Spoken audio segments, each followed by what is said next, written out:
Hello, good morning. And if you are watching the replay, good morning, good afternoon, good evening, and welcome to our weekly Ignited Teachable Moment. We have tea every week. And during tea, we discuss and we chat about different things that are going to help you move through your life, get the results you desire, do the things you want to do, have what you want to have, be who you want to be, ignite your life. And I'm excited. I feel honored and humbled that every week I get to come and have this 30-minute chat with you guys over tea. So, if you don't know who I am Rhonda Kennard. I am a speaker, author, certified life and success coach, and the owner of A Life Ignited, where we are a personal and professional development firm. We help businesses, individuals, and teams ignite their fullest potential and go after all they desire, deserve, and crave in life and business. And we recently added to our boutique, our suite of services, we have something called Massive Action Entrepreneurs, which is really exciting. And what that is a service for not so techie entrepreneurs who want to add systems and automation and brand better so that they can boost their brands and make more money. So we've added that to our suite. So I'm just super excited because, I'm a lucky girl. I spent 21 years in software testing and financial services and technology before I branched off and became a full time entrepreneur. So I get to cheat. I have all of these skills up front, but there's so many entrepreneurs that don't have these skills that want to do more in their business, want to boost their brands, but technically they just can't do it. And yeah, you could go out and research things because we're all brilliant, right? We can go out and research things and try to get the information, but who has time for that? If you're trying to learn how to market, and now you're trying to be a course creator, now you're trying to, learn Canva so you can create marketing materials. Like, it's just, when are you doing your job? When are you in the business of using your talents and gifts? So that's where I come in and I take that load off of people's backs. So I'm excited that we offer that now. If you want more information for that, just go out to alifeignited.com. But today, in this moment, we have the next 27 minutes or less to talk about our topic for the week is 3 ways. What you saw in the title is 3 ways to break bad habits. But actually, let me sip some tea.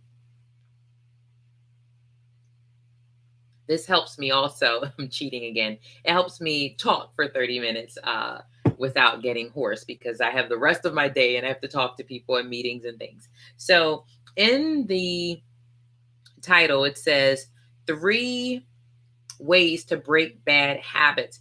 But as I was preparing for this, what I realized is I didn't want to give you 3 ways to break bad habits. I wanted to give you one good process for breaking a bad habit because I find that if you get too much information, then it becomes, what do I do? What do I use? I know for me, it's that way. Like, give me one good thing today that works. And that's what I'm going to do for you guys today.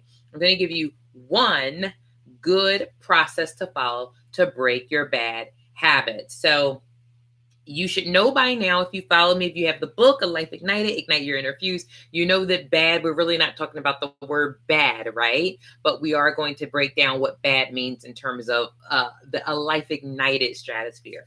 Okay. So it's important, right? Especially this time of year. If you're watching this live, we're only 8 days into our new year. So, whether you want to admit it or not, whether you have resolutions or new goals, we all have taken a personal assessment in our lives, in our businesses, in our relationships. What can we do better? What do we want? Why didn't I lose the weight? Why didn't I finish that book? Why am I still in the same rut I was in 6 months ago, right? Something needs to change. Or, I feel good, but I want better, right? Because for many of us, good is not good enough. Like, we want great, we want extraordinary, we want incredible excellence. So you could even be thinking, like, what do I need to do? And as you're considering what you need to do, you should be looking at your patterns every day, looking at your habits. What do I do every day that supports my next level? What am I doing every day that stifles my next level? And so, what that comes down to as we look at routine and what we do every day, what's nestled in the center of all of that are our habits, right? So, this is a great conversation to have now, but regardless of when you're looking at it, whenever you are deciding, I want something better, but I seem to be stuck here, listen, what is keeping you stuck is your daily routine, and the daily routine consists of what? Habits, right? So it's your habits that are keeping you stuck. If you're going to the gym and you're not losing weight, it's something in that routine that is keeping you from losing weight. If you're in the same deadbeat relationship, you just can't seem to find the spark, ignite the fire. What is going on? There is something in the habits, in the routine of how you approach that relationship that's keeping you there. If you want to rise and elevate at work, you want new levels, you want a promotion, you want more money, you want new responsibilities, right? New ways to showcase your talents and gifts, but that's not happening. It's something in your habits, and habits are tangible and intangible, right? So it's how you're doing things at work, and or also how you feel about yourself, what you think you're capable of doing, who you think you're capable of approaching or not approaching, right? So a lot of that comes into asking for a raise. Oh, right. And in my book, A Life Ignited, Ignite Your Inner Fuse, if you have that, I talk about the time I was a disgruntled employee for years, right? Because I was too afraid to ask for a raise, because in my daily habits and my routine way of thinking, I had convinced myself that I couldn't possibly ask for this raise until I began to do the work and break that habit and break those routines that kept me thinking I wasn't worthy. Right. Then I asked for that raise, and I went from, and I was 22 at the time. I went from making $36,000, being disgruntled because I deserved better, to $50,000 with a bonus, with them prorating that raise to that time of the year, which was in May, but all of this awesomeness happened because I broke that bad pattern, that way of thinking that kept me stuck, right? And that way of thinking was unconsciously keeping me stuck. And we're going to talk about habits, and this is a good time to just jump right into that. I want to define habits because I want you to understand what a habit is. As you know, in all of these, what I do is I do research. I go from my personal experience and knowledge, and then my education as a life coach, and then my 21 years in corporate America as a leader, world traveler, entrepreneur, real estate investor, mom, wife, purpose driven, passion driven woman. So you get all of that in these 30 minutes. So you're getting a range and a very eclectic view of what happens in certain situations and how to evolve and grow and go to next levels. And I can have that conversation with you because I've been through all of that. Right. So, what I do in these 30 minutes is share with you this wisdom and knowledge. And then I also add to it and kind of give it a little tie, a little bow tie. Right. I wrap it for you nicely. And then I give you a little tie and bow tie at the end by doing research to make sure that, my views and my experiences are aligned with some studies and some definitions. And so you get all of that here in these 30 minutes. That's why it's such a powerful 30 minutes. So let's define habit. As you know, I like to define things because I want us to all be on the same page, and I would say that's a strategy you should use. I know even in meetings, before I go into a conversation or a discussion, it's important to me that everyone knows what we're all talking about. Are we all on the same page? Because you could go into a meeting thinking we're talking about this thing and we're having this approach, and they meant this particular scenario, and they're talking about something different, and you leave confused and frustrated. They leave confused and frustrated because you didn't get it, but you did not set a common ground in the beginning. So that's just a little side tip. Always set the tone in any conversation, business or life. Let me just set the tone here and make sure we're here for the same reasons and we understand the same things. Now we can move forward together. So, what is a habit? Okay. So, I picked up a couple of definitions of habit because these are all relevant, and one is really juicy, and it's so important to think about when we are assessing ourselves and what we want to do and how we want to move forward. So, the first definition of habit is a settled tendency or usual manner of behavior. And I like that this definition from Wikipedia, I think, says settled tendency, because settled means that we're used to doing it. It's just commonplace. We don't even think about it, right? I was in the orthodontist office with my daughter last week, and this woman was smacking her gum. And I was just like, ah, like I really wanted to pull my hair out and hers too, because she was a grown woman. But in that moment, I realized like she doesn't even know. It is a settled tendency or usual manner of behavior. Even if it's unusual, to me, it is her usual manner of behavior. So I had to have a level of empathy in my frustration for this woman, because I had to understand that she has settled into this. She does not know it's annoying, but it's what she does, right? And when I hear people popping up, right? But that's what a settled tendency is. It's that thing we do that we don't even recognize. I was watching an Instagram video yesterday because I'm always looking up workouts and new ways to get creative with my own fitness journey. And this woman, she does like deadlifts with the heavy weight, like the big heavy weight, and it's like 200 pounds on it. And every time she lifts it up, boom, and she drops it, she has something on her belt, and she does like this.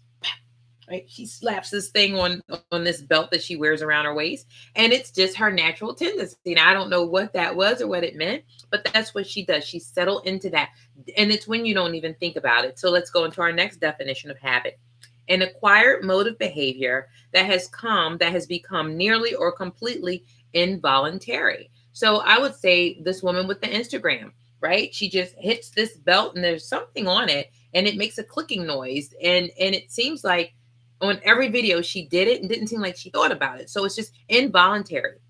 So let's take this back to us here and being purpose driven, passion driven, success desiring and craving types of souls, right? There are things that we do that we just don't think about. They're just involuntary. I realized for a long time, even with public speaking, right? I realized that when I was doing videos and I go back and look at them, smacking of the teeth, or there were things, or what I say a lot, right? Right. So I do that a lot. And in public speaking, I had to be very mindful of that, like breaking that bad habit, right? So there are things you do. What are some things? Put it in the chat. If you're here live, what are some things you do that you're like, I don't even think about it until someone brings it to my attention. Now, remember, not all habits are bad. There are some good habits. There are some things I do that I don't even think of that people will say, wow, that was so great. Or you did really well. I'm like, oh, because I didn't even think of, it's not something that I think to do. It's just innate to who I am. I just did it. So not right now, we're just defining habits. We're not talking about bad versus good at this point, although I am pointing out the lady popping the gum. That is a bad habit. Well, for our definition, it's not. We're going to get to what a bad habit is in a second. So another involuntary habit I have for sure, is that I just get up early. Every Saturday, Sunday, my husband is like, why are you getting up? I don't know. My body just, bing, right? And then I have a conscious habit of going to the gym. But I just get up early. My body just rises. That would be an involuntary habit. Okay. Now, this is the definition I really, really want you to think about in terms of a habit. A habit is a behavior pattern acquired by frequent repetition, or this is the part, physiologic exposure that shows itself in regularity or increased facility of performance, right? So some habits are habits that are acquired from what you see and what you were exposed to, okay? So recently I was out with a group of children, and while I was out, it was for my daughter's birthday, and one of the children at the party kept bringing up like everything was about money and how to get something for cheap.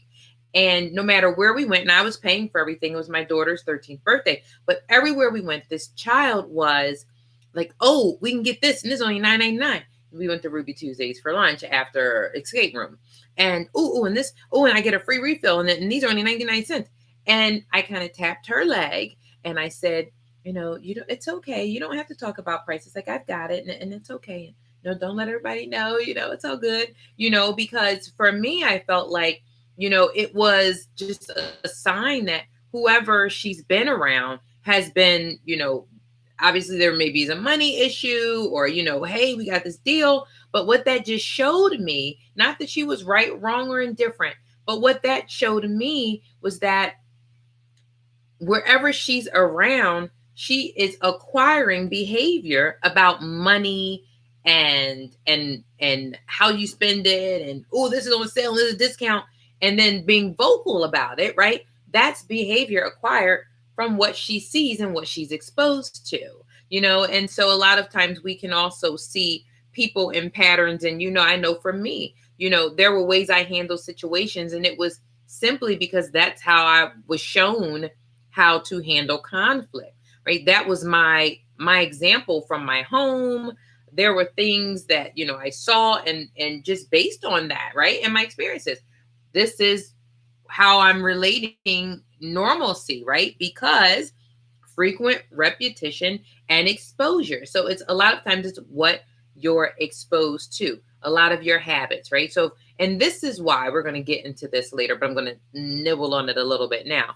This is why the company you keep is so important, because a lot of your habits are acquired by exposure that shows itself in regularity. So if you're around people who have a certain behavior, if it's not bad, and my definition of bad, we're going to talk about that in a second, but if it's not a bad behavior, then great, right? But if these people have behaviors that keep you from elevating, keep you from growing, keep you from being nurtured, they keep you feeling unsupported, frustrated, sad, not fulfilled, not getting to the success you desire, then you need to think about who you're around and why you're allowing this type of exposure in your life that ultimately hinders your growth.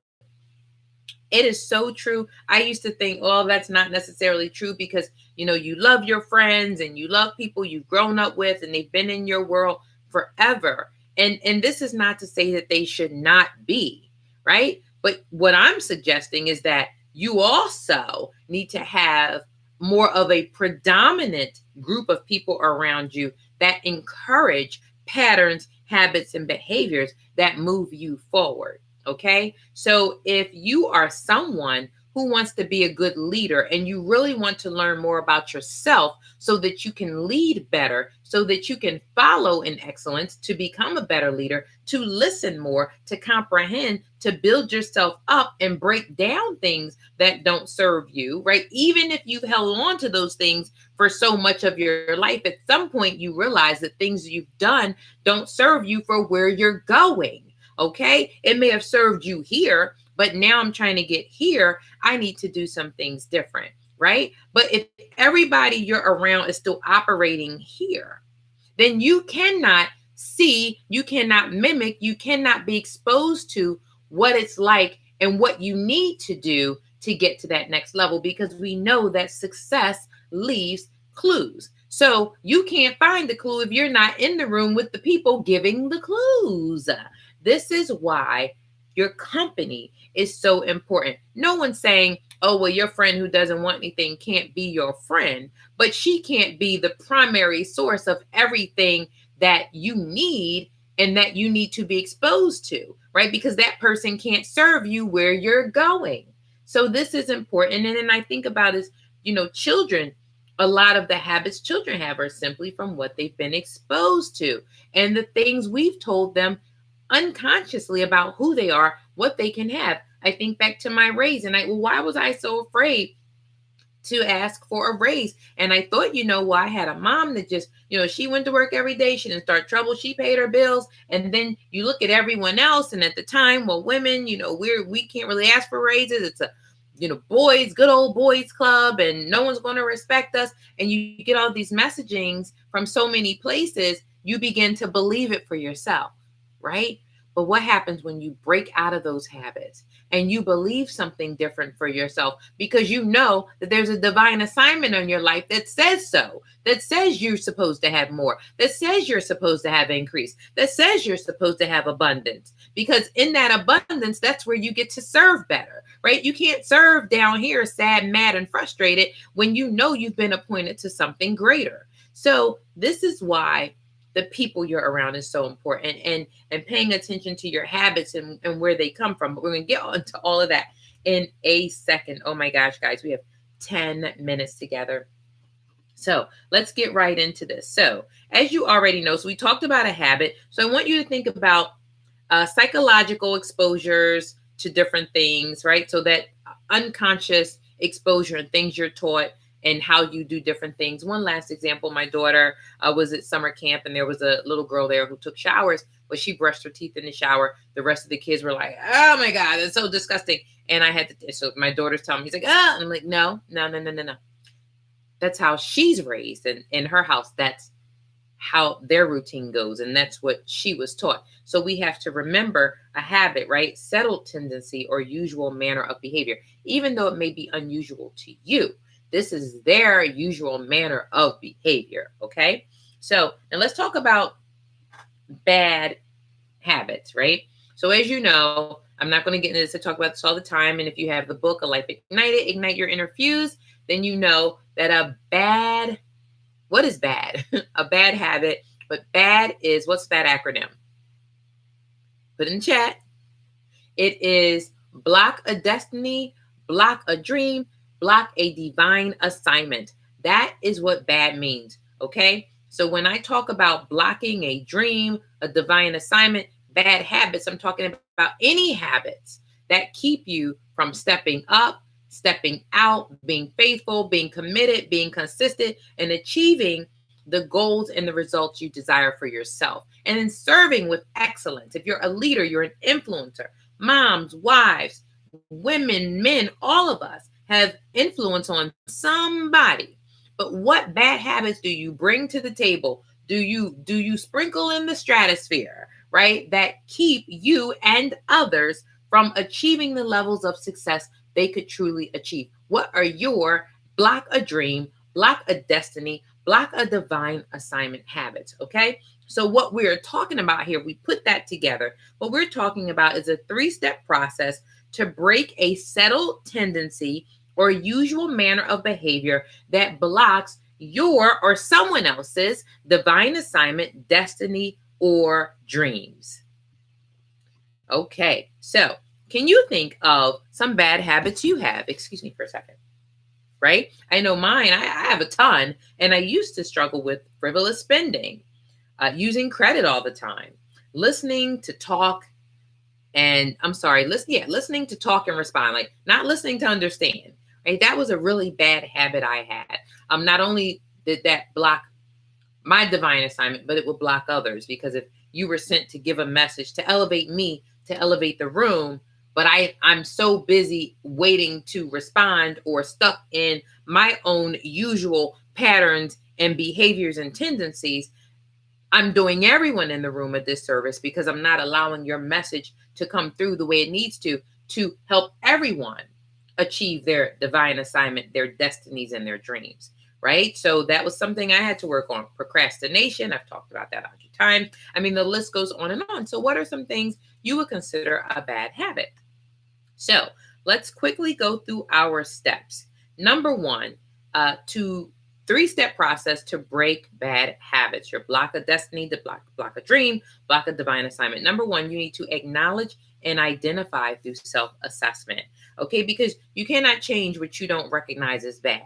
And some of us and some of you, and maybe you right now, are walking out this bad habit, right? Hold on to it, right? Because you think you are defined by it. You've been doing it, and other people should respect it because you're just doing you. You're just who you are.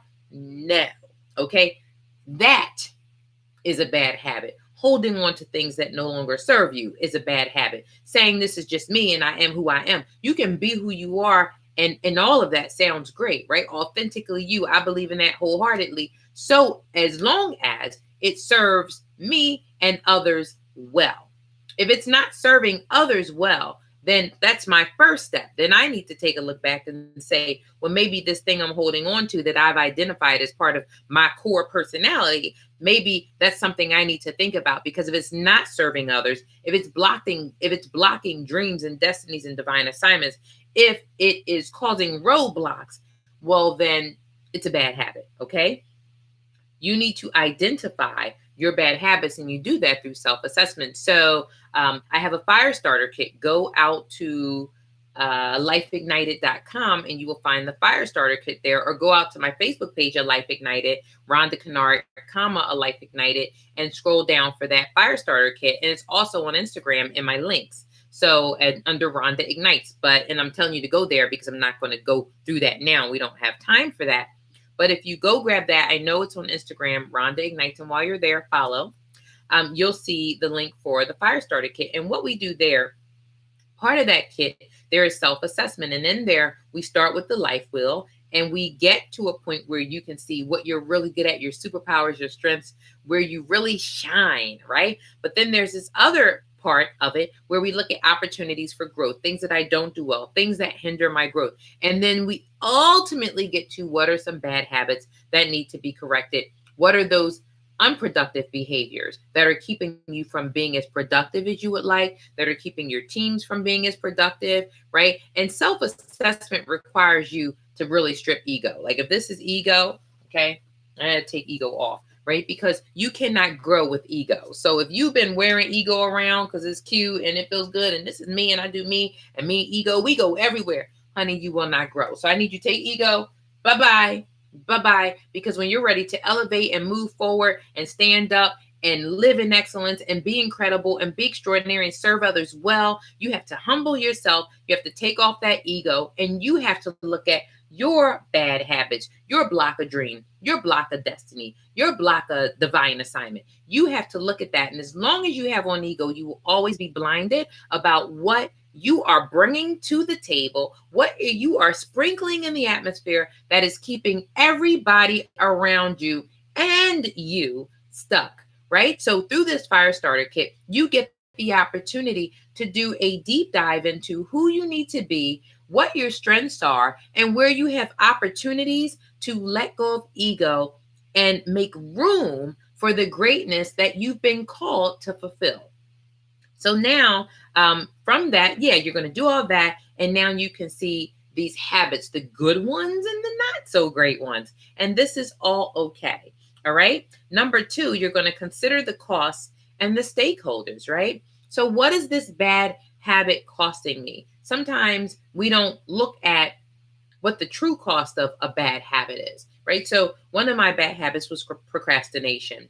And what I realized is that when I procrastinate, i.e., waste time, right? I can't get that time back. We hear that. But what does that really mean? It means that I didn't do revenue generating activities that day. It means that because I procrastinated and wasted 4 times, on the weekend, I'm working more, which means less time with my kids and my husband. It means that now that I'm working on something, I'm stressed because I procrastinated. Some other great opportunity came up. Now I'm trying to write a course, write a speech, and speak with a client for 2 hours all on a Friday because I got to do the speech on Monday. The client needs what they need on that day. And then these other things need to happen in 4 days when I had 2 weeks to work on it, right? And so now that stress then spills over into my family life, my personal life. I'm irritated with everybody. I don't have time to talk to my mom. So when we talk, right, what is the true cost of you not losing weight? Oh, okay, well, I'm just this size and whatever, right? Is it really whatever? What's the cost? Is it your health? Is it diabetes medicine? How much are you paying for that? How much are you paying these co-pays and all of these insurance? And you know, if you work somewhere, the insurance companies look at the collective health assessment of everybody in the group. And you might be one of the reasons why the insurance at the company's going up every year, because you didn't had all these issues with the blood pressure and the diabetes and the hypertension, right? And you're causing the premiums to go up. And then your out-of-pocket expenses are growing. Those are just like costs in terms of money, but there are some greater costs to walking around with ailments that are directly related to your lifestyle and what you put in your mouth, right? What you control, what you physically pick up, right? This is my snack. What you and some green tea, okay, by traditional medicines, right? But you control it. So what is the cost when you don't pick up something healthy? And I don't have anything unhealthy here, but let's pretend this is a chocolate bar. What happens when you pick this up and put this in your mouth? What is the true cost? And what's at stake in who? I mean, yes, your health and your body and your life and your ability to breathe and move and be above ground is at stake. But what about your children and your husband? And you go to the beach with your kids and, oh, I'm not putting on a bathing suit. Oh, I'm not running around. People are looking at me. Oh, I'm self-conscious. I can't. I'm winded. I'm tired. Oh, we can't do that. I know people who won't go to certain amusement parks or go on certain rides or even drive in certain cars because they can't fit in the cars, right? So, I mean, and I'm not talking about people who have medical things and that's just what it is. Those are side effects. I'm talking about people who the doctor has said, if you lose weight, if you change your lifestyle, all this will go away, right? The things that we can control. So you do this. My doctor said, you lose 10 pounds at your next visit. We're going to look at taking you off this blood pressure medicine. I lost 15. I'm not playing. Okay. I need to do what I need to do to be where I want to be because I understand the cost, because I don't want to be on medicines that I'm allergic to that almost kill me. I don't want to have more episodes where I lose more of my eyesight because of high blood pressure. I don't want to be fatigued and go through all this and keep going to the cardiologist, right? And I also don't want to send those messages to my children that it's okay to be unhealthy, right? So those are the costs. Those are the stakeholders. And then understanding something's got to change. So number one, acknowledge, right? And identify through self-assessment what those bad habits are. Acknowledge them. Write them down in the Firestarter kit, which I'll provide the link in the chat so you have it even if you're watching the replay, and I'll put it in the comments just in case you don't see the chat when you're scrolling on your phone. But in there, we have an undo list where you get to really assess your undo. What are things you need to undo? And a lot of that will be derived from you looking at your bad habits. Woo! Yes. Okay. And then number three is our undo list. Undo and replace with greatness. So number 3, I want you to get that Firestarter kit and I want you to go through it. I'm going to send you one email when you sign up. And then a couple hours later, I just want you to look at it. A couple hours later, I send you a video tutorial to help you with instructions for exactly how you need to go through this Firestarter kit, right? If you want change, if you want to break your bad habits, you want to feel better, look better, lose the weight, get healthy, finally reach that goal, finally get that book out. Stop talking about writing it. Stop talking about starting it. Stop talking about it and get to action and then see results. This Success Firestarter Planner is going to help you do just that, okay? So in there, you're going to look at what are some behaviors I need to undo. But here's the beauty. You are going to replace bad habits with good ones. So I eat a snack every day at 10:30. Okay, well, eat your snack, but replace the chocolate bar with something healthier. Okay, there are tons of things you can choose. Don't look at this and say, I don't like oranges, I don't like fruit. Then don't eat oranges and fruit. Start finding out what you like, substituting the bad, block a dream with the good, and start walking and rising in your greatness. Okay, so some other things, because see, we're over time. So I'm going to run through these quickly. Now, if you want to dive deeper into these things with me, I'm also going to leave a link for you to have a 30-minute free, no obligation, confidential chat with me where we can go through these things. You may say, Rhonda, you kind of ran through that one point, but I want more information and how can this serve me better? Then sign up to talk with me for 30 minutes. No obligation, no cost. Okay, so some other solutions. Teach yourself how to do better, right? Like I told you earlier, I look at Instagram and I look at workouts and I study what muscle groups do these workouts do and how many combos of this or reps do I need to do to get this result over so many days or so many hours in the gym or, whatever the metric is, right? But I'm doing that work. Invest in yourself, invest time to understand what you need. This is everything you want to know is on the internet. So use it to your advantage. Don't just use it to scroll Facebook and Instagram and see what's going on, hashtag this and that, and get all involved. Get involved with the business of you. Get involved with the business of you and start learning what you need to do. Do research, okay? Get with groups that are doing what you're doing online and learn from people who are speaking and talking in these groups. Okay. Speak life to yourself. Okay. No one else is going to say to me in these moments, Rhonda, you better put down that chocolate bar. Right. I got to speak that life to myself every day. How do I do that with intention every day? I know who I am. A lot of times when I'm posting on my Facebook page, I'm speaking life to myself for the day to remind myself who I am. You are a queen. You are abundant. You are rich in love and greatness. You are a light. You are fire. You are courage. You are courageous. You're a warrior. You can do and be anything you want to be. You have to speak that life to yourself and then you have to walk it. It's not enough to just say it and post it and then go on as a victim and scared and frustrated and not moving in the greatness that you've called yourself to be.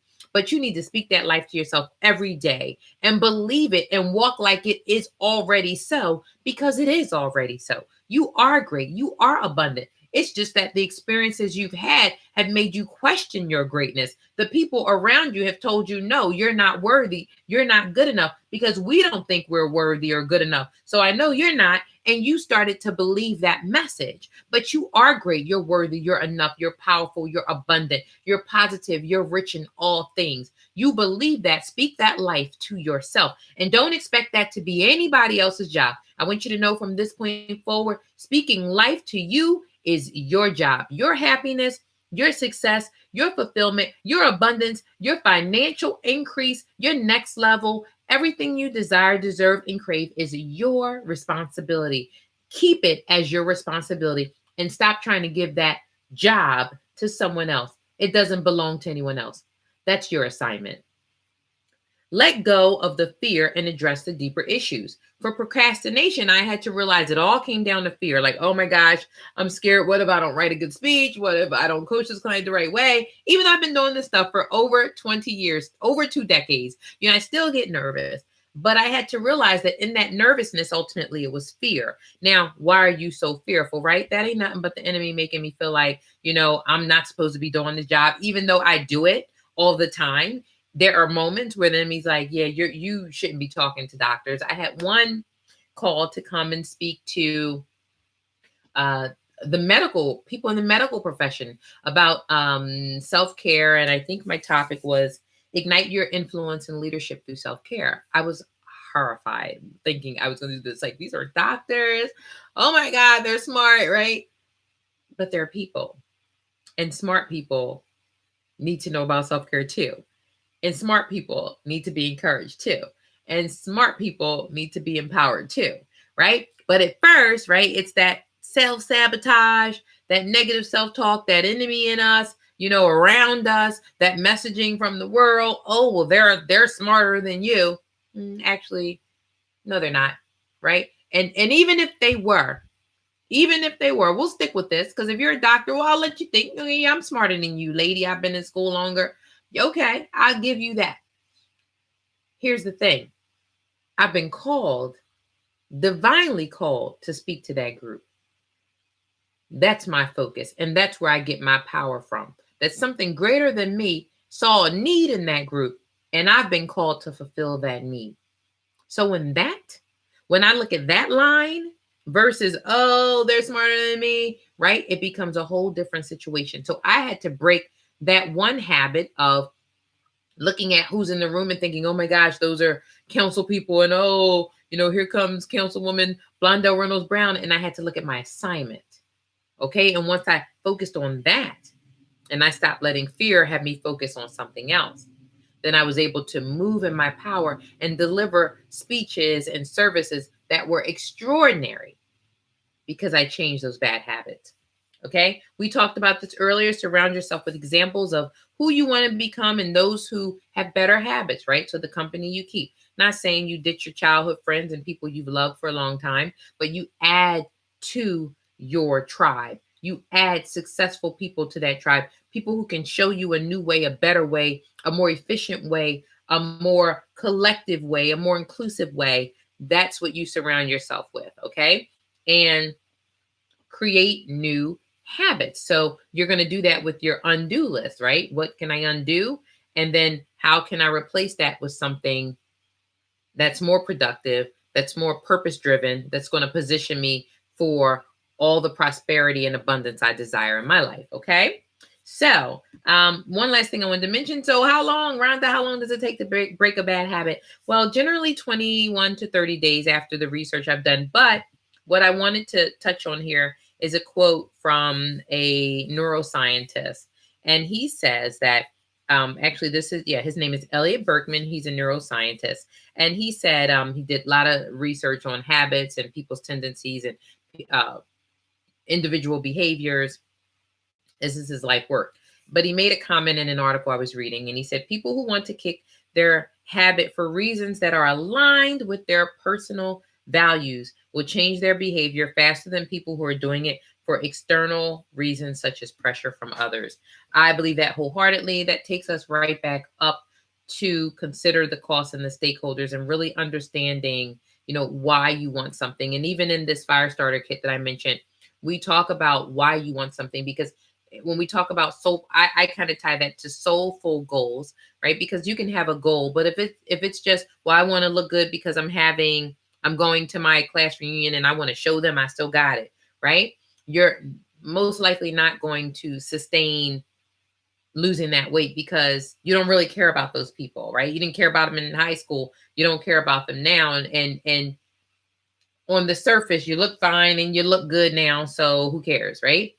But if you're doing a weight loss or fitness journey or health and wellness, or I really want to write the book because there's something deeper about it, right? For writing a book, you've been called to give this message to the world. There's somebody who needs this message. It's going to change a life.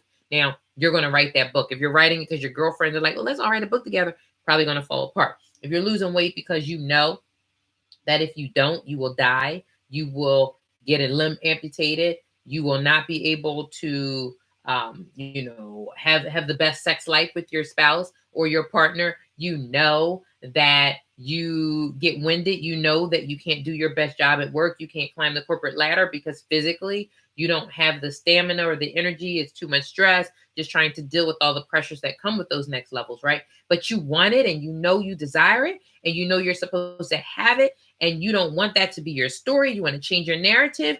Guess what? You are way more likely to lose the weight than this person here. And this is why it's so important that you do the self-assessment and then you acknowledge and you connect what you want with your why. They need to be connected and they need to be strong and powerful and soulful, and they need to be heart-centered and heartfelt and come from a core. You need to know the power you possess within once you connect to make that happen for yourself. Okay. So those are your 3 points. Those are your tips.